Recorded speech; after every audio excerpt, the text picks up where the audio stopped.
Welcome to Ultimate DIYer, where you can be your own contractor. Today, I'm going to show you how to paint this garage door and all the tools and the processes that I go through to do that.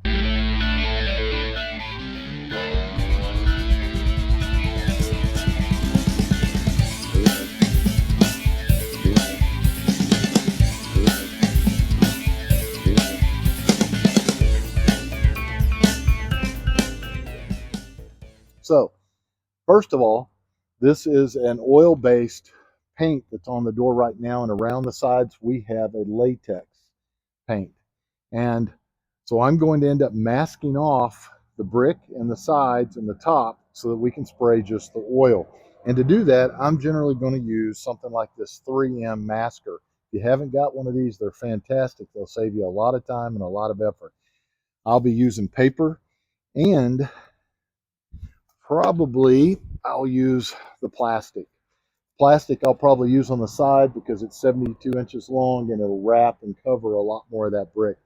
The biggest thing when you're painting with oil is move your cars, move vehicles, make sure that the ground is covered and that you don't have any concrete showing, and make sure that the brick is covered, because if you get the oil base on there, believe me, it does not come off very easily. You're going to probably have to go get a power washer to try to get that clean. So it's much easier to cover everything now and make that process a little better. That being said, an oil base, you're going to want some type of a mask. I'm going to use a respirator with the 2097 cartridges on it to try to keep it out of my lungs. You don't want to be breathing the oil in. It's not like latex. Latex is fairly safe, and you're not going to have that issue, but you will definitely have it with an oil-based paint. The paint that we're going to use today is going to be Behr's Premium oil-based enamel, and this stuff will go on pretty easily. You can spray or brush it. It'll dry in usually 2 to 3 hours to the touch. You got to wait 24 hours to apply a second coat. If you're going to spray it, you're going to need a tip that's going to be a 13 to a 15 tip. So that's what you're going to have to look for. Now, if you get this from the box store, make sure, a big box store, wherever you're buying it, make sure that they mix it really well and they put it in their little mixer. Now, one of the things you don't want to do with an oil-based paint before you paint is sit there and shake it up and down, because you put air bubbles in it. When you try to spray it, you're going to see those air bubbles. You don't really want to do that. So you want to stir nicely. Do not shake it by hand. Now, they'll shake it at the store, but by the time you get back and ready to use it, those bubbles should have already settled. To clean or clean the paint, they say you shouldn't thin this one. You may have to thin it a little bit if you're running it through a sprayer, generally not though in an oil base, but you're going to use either mineral spirits or paint thinner. It calls for mineral spirits, but in my experience, mineral spirits and paint thinner generally do the same thing, so you can kind of use them interchangeably, which I usually do. If you are going from a latex paint to an oil, you're going to probably need to prime, and I like to use Kills interior, exterior, all-purpose primer. It'll hide stains, it'll make things even. It also will give you that little rough edge that'll hold the paint a little better. What I'm going to do today, though, since this was oil-based and it seems to be in pretty good shape, I don't see flakes and stains and problems, is do a light sanding on it, see how that looks. If I have a problem, then I'll prime, but more than likely I'll be able to do that light sanding, and it'll give it a rough texture so my paint will be able to hold. You don't want to sand everything off, it's just lightly. So I'll go through that process and show you how that works. The sprayer that I'm using is going to be the Magnum Pro X7. I have several of these airless sprayers. I prefer this one over the others. It's a little bit bigger pump, works really nicely. I will tell you, if you're going to go buy one, my next one will have the wheels and that you can roll it around on, and it has a straight pickup line so that it goes straight down into the can. And I'll tell you where that's great is because this tends to get brittle over time. And I had one job I was trying to work on, and I literally could not keep it in the paint. And I had to stop the job and go buy a new one of these, which was not easy to actually find, believe it or not. Everyone was sold out. So now I keep an extra one of those on my truck. But if you're going to buy one and do it as a pro, I would get the one with the wheels and the straight pickup too. If you're doing it at home, they have a little Magnum series I forget what they call it, but it's for homeowners and it's smaller. It's going to cost you a couple $100, where this was like $600. But for a homeowner, that's probably all you're ever going to need. The biggest thing to remember, if you're using an oil-based paint, is to get your paint thinner or your mineral spirits, run them through the pump, and keep running it and cycling it back and forth through a couple of buckets until it goes clear. When it's clear, that means that all the paint is out of this line and you're good to go. If not, you're going to let that dry in there, and you're going to ultimately end up buying yourself new hoses and new guns, and you have all kinds of problems. The biggest thing you need to do is keep it clean. If you're using a latex paint, that means it's water-based. That means it cleans up with water. There's an attachment to hook onto the end of that where you run the water hose through it, and you just keep running it until it's clear water coming out. And then you'll know that it's clean. And they do have a pump guard chemical that you get at the big box stores or wherever you're buying your stuff, your paint, even at paint stores. Sherman-Williams, any of them will carry it. But you'll run some of that in, and it primes that pump, and it keeps it protected, keeps your seals lubricated, and if it's wintertime, keeps it from freezing up and having a problem. So if you do this very often, I keep a lot of my tips in here inside of an oil bay or a paint thinner, just to keep everything clean and ready to go for the next time. And that way it's sealed. I just carry this around with me. Sanding, I'm just going to use the DeWalt little palm sander with removable discs, and we'll see how that does. You, like I said, you're not going to take everything off. All you want to do is rough the surface up a little, and if there are any paint chips, you got to get that off. Don't leave any of those there. Use some good gloves. One other thing that I will tell you works really well, you have blue painter's tape, which is great for, if you're wood to wood. But if you are dealing with brick, and a lot of guys have this problem and they don't know what to do, you need to get the 220 tape. It's made by 3M, as well as, all of this is all 3M product, the plastic and the stuff that go in that other, that go inside of the actual applicator is all 3M products. It's a 3M tool. But this tape, this 220 tape, 2020, will actually stick to the brick. You're going to have a very hard time getting the blue tape to stay on that brick, especially if it's windy outside. It's just going to rip it right off. So you want this tape. And I'll give you a close-up of this so that you can see what I'm talking about. Make sure you order the right thing. So at this point, I'm going to go ahead and put the camera on time lapse and let you see kind of what the process is without boring you to death. So we're going to start out by doing a sanding. Then I'm going to raise the door a little bit. We're going to put all the masking on all the way around it.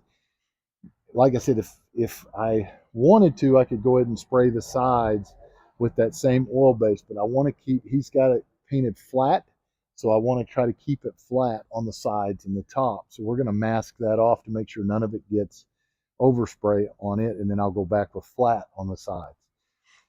One thing you will notice too is we're working under a big shade tree, which is great for me, maybe not so great for the filming, but hopefully you'll be able to see everything that I'm doing. But let's go ahead and get to the job, and if you have any questions, be sure that you leave a comment asking those questions. Even if you have a different way of doing it than what I do, be sure you leave those comments as well. I learn every day, as well as trying to teach someone else. So I look forward to those. I try to answer them as quickly as I can. So be sure you leave a comment. It definitely helps the channel as well. So appreciate it. Now let's go ahead and get to work.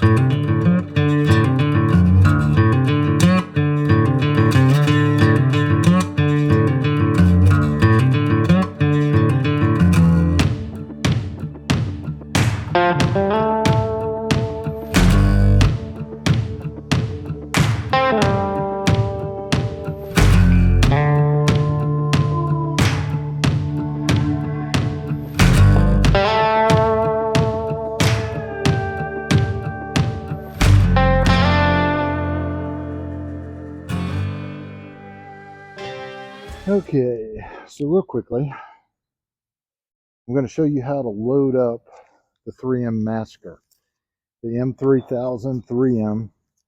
You're going to take your paper and we're going to make sure that the paper roll, we want it rolling out this way towards the front of the you take of the actual tool, and you take and push it in here all the way down.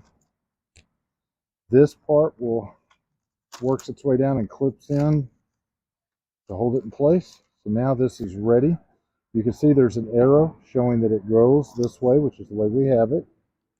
Your tape path, your tape is going to go in here, and it goes through the tape path underneath this little plastic that sticks out and goes on the edge of the tape or the paper or plastic, depending on what it is you're using. This raises up, and you'll get it to the edge, you'll pull it out, and then I put, this is an after market, it's made by 3M, but you buy it after the fact. It's the cutter. It has the teeth and has a protector. So we're going to take the tape, take the sticky part down, put it onto the dispenser like so, and this is about, I believe this is the 1.5 inches. You can use wider as well if you want to have more tape that sticks to the actual surface that you're sticking it to. But you'll get it through and get it started, and then put it on the paper and pull it on around. Lift this up out of your way, just like so. And at just an edge of it holds the paper. The rest of it holds the surface that you're going to be sticking it to. Let it down. Now pull, and there, now I'm actually ready to start applying. It also has a nice clip to clip it into your side so you don't have to keep setting it down.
Okay, so now we have it pretty much masked off. This left side, the plastic went on a whole lot easier than the right side. You probably noticed in the time lapse I was struggling a little on that right side. For some reason it just kept getting hung up and tied up in the tape. That happens to all of us. You just fight your way through it. Some things I want to show you, like you want to make sure that you're covered all the way to the edge if you are not going to paint your sides the same oil base. A lot of times, like I said, I do that, but we want to keep that flat, so we're not going to do that. It's hard to find an oil in a flat. It's generally going to start out in a satin and work its way up. Some of the other things you got to keep in mind are seams. Make sure that all the seams actually have tape on them, because when you start spraying, especially that oil, it's going to find its way through those seams. Now, even though it's going to be the same color, it's that different sheen, and oil does not cover well with a latex. So it creates a big problem. So you want to make sure that you have those sealed really well. So it goes all the way around, and everything is taped. My brick is plasticed off so that I can't get anything on that. No overspray, everything at the bottom. One other thing at the bottom I'll point out is not only do I have the tarping, but I also take and put tape down there as well, just to make sure that if anything gets past the tarp, it doesn't end up on my brick. Any plants that you have, like the bush, you want to make sure that it has a tarp over it because it will collect the overspray. And I go out quite a ways with the tarp to make sure that it's protected. So the next thing we're going to do is open up the can of paint and set up the mixer, or not the mixer, but the actual sprayer. And I'll show you how I kind of do that and get it going. And then we're going to apply some paint. And I'm going to do the paint applying in real time so that you can see how it goes on. So let's get to it and let's get some paint set up. Okay, so we are going to mix the paint. Now I'm working out of a 1 gallon can today because it's just one garage door. Normally I like to buy my paint in a 5 gallon because it's much easier to get these up inside and work. I do have a strainer that goes on to the end. I'm going to try without the strainer on this one to start to see if I can get it going.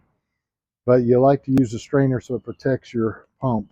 So what I'm going to do though is I'm going to use the 5 gallon and put my 1 gallon inside to make sure that I keep the paint contained in one area.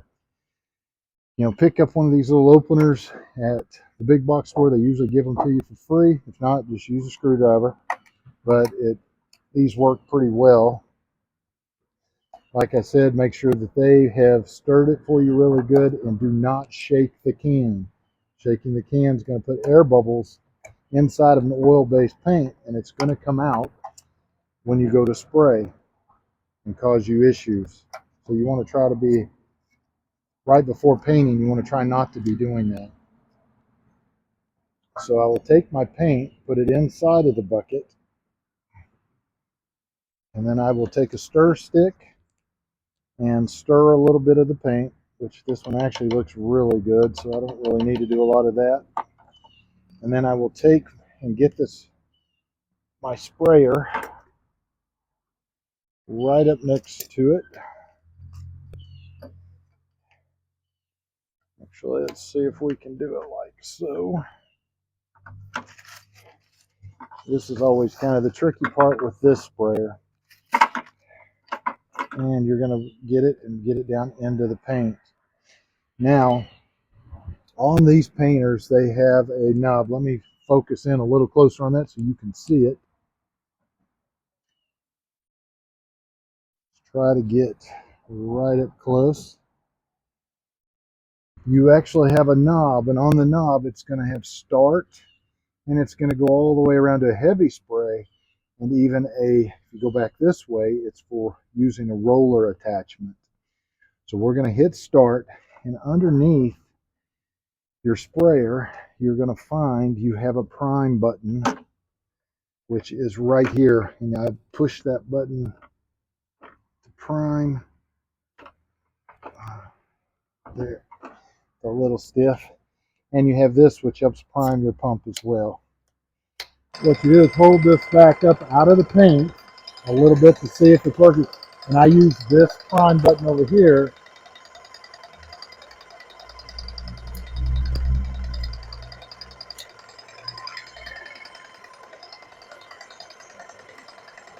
There, I can see it starting to work. You'll see it start to suck through the pipe and into the sprayer. Now I have a pretty long hose, so it's going to take me a second.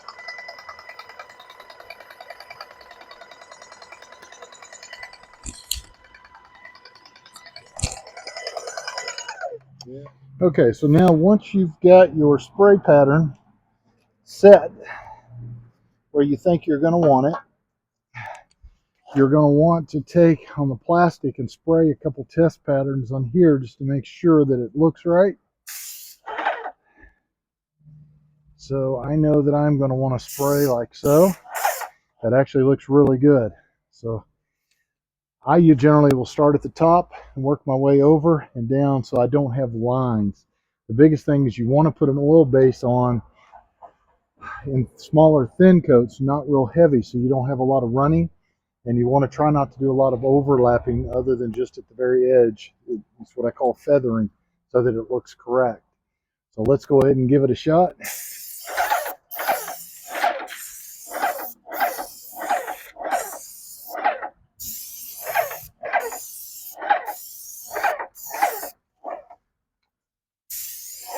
Yes, you may not be able to see as much of it because of the shading from the tree, but hopefully you get the idea, and we'll try to get a good picture of it at the end. See, now we did get a little bit right there.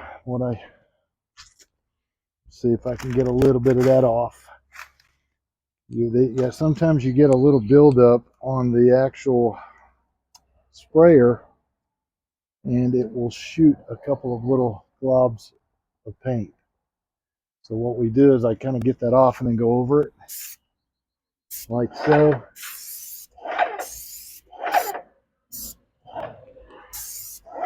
You want to do even movements. You're going to stay about 12 inches away, and you want to try to keep the wand straight and not angle any more than you have to.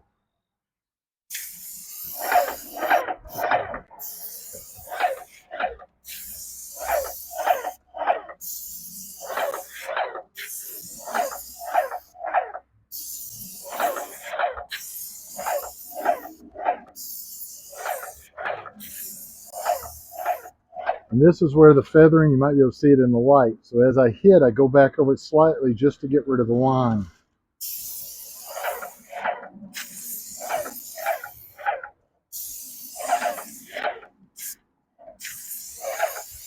And if you start on the paper, you tend to get those globs that spray out more on the paper and not on your actual surface.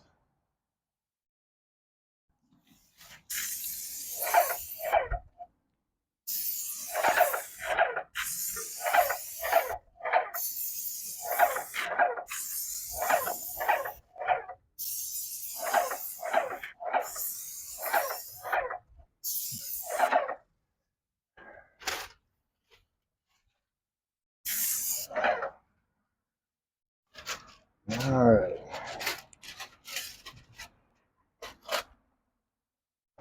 So what I do now, that looks pretty decent. I'm going to go over it with one light spray just to make sure that there's places like this that probably need a little bit more. I don't know if you can see that in the camera, but I'm going to go over it one last time.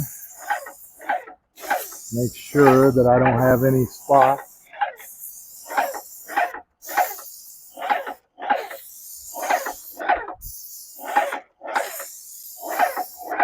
Clean the tip.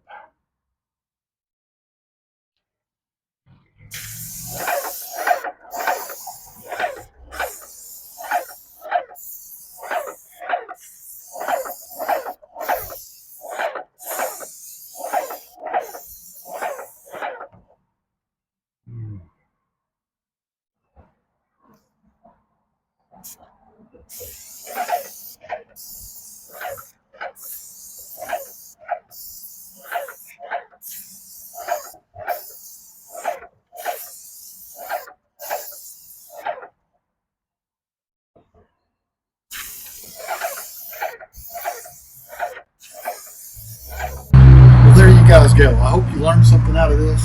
The hardest part about painting, especially a door like this, is going to be the prep work, getting it, the masking on the sides, the tops.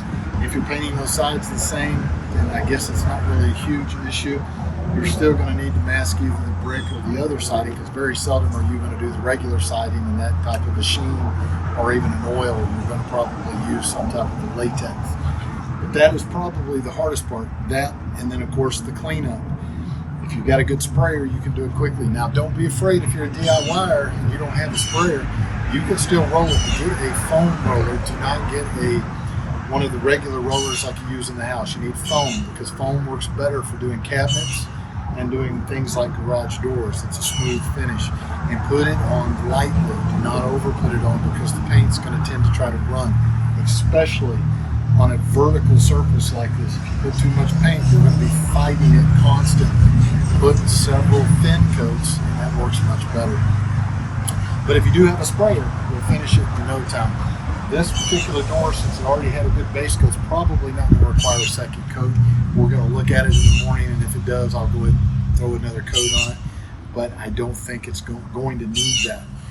So if you got anything out of this video, leave me a comment. If you have questions, leave me a comment. If you have ways of doing it better than what I do, or you think might help me, leave a comment. I try to read them all.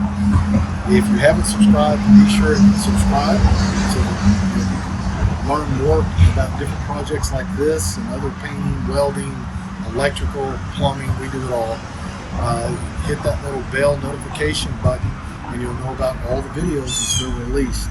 So I do appreciate you guys watching, and I hope to see you the next time.